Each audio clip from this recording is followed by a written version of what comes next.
Liyayikhetha igumgedlela inkosi enkulu uNyaziwe Liphathe, amen. Namhlanje sisazoqhubeka nalo itulo lokubulawa kwayo inkosi uSgidi. Njengoba siye sachaza ukuthi uSgidi lo kwakuyingelosi eyayithunyelwe umsebenzi wayo omningi ayisiwenzile. Kwase kusondele isikhathi sokuthi ibuyele lapho yayikade isuka khona ukuze umsebenzi kaNkulunkulu uqhubeke. Izizwe eziningi yayisihlanganisile. Nayo futhi yayisikubona lokho ngoba yayisiqalile ukukhuluma ukuthi indaba yokuchitheka kwegazi ayisakuthandi. Yayisisele nje nezizwe ezimbili ezintathu okuyizona eyayisafisa ukuthi izihlanganise. Futhi nazo izizwe eziningi zasezimisela ukuthi zisebenzisane nalo ilembe leli. Kanti namanye amakhosi ayeseyinikela kuye bese ewagcoba ewaphendula izinduna zakhe. Ukhona lapho athumela khona ibutho lakhe enkosini yaseBacambini. Lapho kwakukhona khona elinye iqhawe lakhe wakuthiwa Usenzelabanye wakaMkhize. Lapho ayikhiphe khona umyalelo wokuthi uma bemhlasela beze bengayibulali inkosi babuye nayo iphila. Wayesevamile ukwenza lokho uShaka ukuthi uma amabutho akhe njengoba ayisedume izwe lonke nje, uma eqhamuka kubonakala ukuthi amabutho asuka kwaZulu. Isizwe leso sasivele sibeke phansi imkhonto, sizinikele amabutho akwaZulu mase zitapela nje izinkomo kalula. Lokho wakwenza kwenye inkosi ekuthiwa uMjojeni, nayo wafike wabe seyithathela nje izinkomo engekho nokuba khona yena uShaka wayesethumela kakhulu. Uma nje amabutho eke asho ukuthi uthunywe uShaka, leyo nkosi yayivele igodole ibande mpo. Nakhona emacambini kwafike kwenzeka okufanayo, inkosi yabe isiyayinikela babe sebeyithatha sebehamba nayo. Kwathi kusendleleni elinye iqhawe leli ekuthiwa Usenzelabanye wakaMkhize lavukwa amadlingozi, lavukwa iqonga, lathi lisuka libona ukuthi kalihlabananga kanti lalikade lidle intelezi eyayinzima kakhulu lageza ngayo. Incinza lentelezi lathi lisuka leli qhawe lase libhodlela kuyo inkosi yasemacambini. Ibutho leli ladumala lonke lathi siyofike sibe yini kudlungwane olumbelebele uma wena sewephule igama nezwi lenkosi. Baye bahamba naye Usenzelabanye Mkhize baze bayofika nayo kudlungwane umbelebele. Bafika balethula udaba enkosini. Umhlangane wayekhona noJeqe omnyama njengempisi wayekhona, naye uDingane wayezibonele ngokwakhe le ndoda yenza lokhu eyikwenza. Wabe esethi uShaka, qhawe lami lakwaMkhize ungisebenzele kakhulu. Angifuni ukuthi ubulawe kabuhlungu, ubulawe njengomthakathi, ugwazo noma ujojwe. Kodwa ngizokushaya ngoswazi oluncane, ngiyakudingisa kule ndawo ngithi hamba uye kwelikude izwe, angisakudingi kwelikaMthaniya. Waxoshwa kanjalo Usenzelabanye wahamba wazula emahlane naseyintabeni. Abaziyo bathi wagcine efele khona lapho. Umzimba wakhe wadliwa zilwanyana zasendle. Kodwa uShaka wazithola inkomo ezayisuka emacambini. Kanti wayesanda kuthola nezinye inkomo ezayisuka kuMjojeni azazinonophela ezinhle. Kepha uMkabayi wayekubuka konke lokhu, kodwa engayekile ukubopha itulo lakhe, wayesengenwe umoya ongcolileyo. uMkabayi wavakashela uDingane elawini lakhe, emncenxa ukuba akuboshwe uzungu lokuba isilo siguqiswe. Emheha nangokuthi akaboni yini uDingane ukuthi uzosheshe ahambe emhlabeni uma kunjena, akababoni nobabamkhulu bakhe bemhlangabeza njengoba kwenzeka kanjena nje. Njengoba belokhu bethunyelwa kwezinye izizwe, uMkabayi kubeka ngokuthi ufuna ukuyonibulalisa kuyoze kube nini nihamba nilokhu nihlasela abanye abantu na?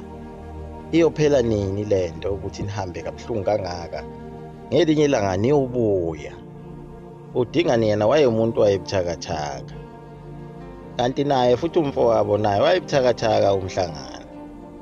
Babelutheka kalula noma babelisaba ilembe, kodwa mase kukhuluma uMkabayi esebathusa ngolokufa, waye uDingane wabona ukuthi kumele alalele leli cebo likaMkabayi.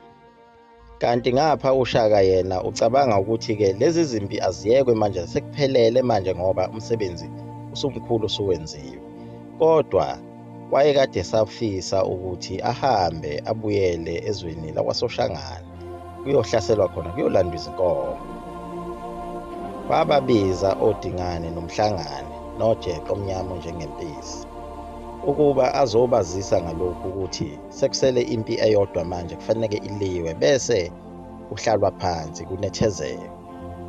Wabatshela ngokuthi kufanele kuhanjwe kuyiwe ezweni laseMozambique kwaSoshangane kwaGazomkhulu, lapho abathi kuseGazankulu namhlanje kwaGasa omkhulu.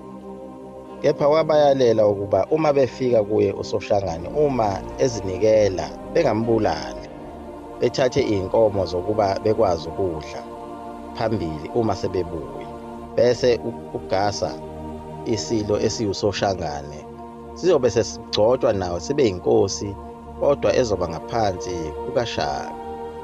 Ngempela enziwa wonke amalungiselelo ukuthi kuyiwe khona kuyisilo sikaGasa. Kuyilapho-ke uDingane ayeseqala khona ukuyisola lento ekade ishiwo uMkabayi ukuthi iyiqiniso ukuthi isilo uShaka sifuna ukubabulalisa, njengalo itulo elasenza kumzilikazi. uDingane wabe sevakashela uMhlangane emtshela ngalolu daba. uMhlangane ngobuthakathaka bakhe naye wathatheka ngalo leli tulo ngoba wayigwala.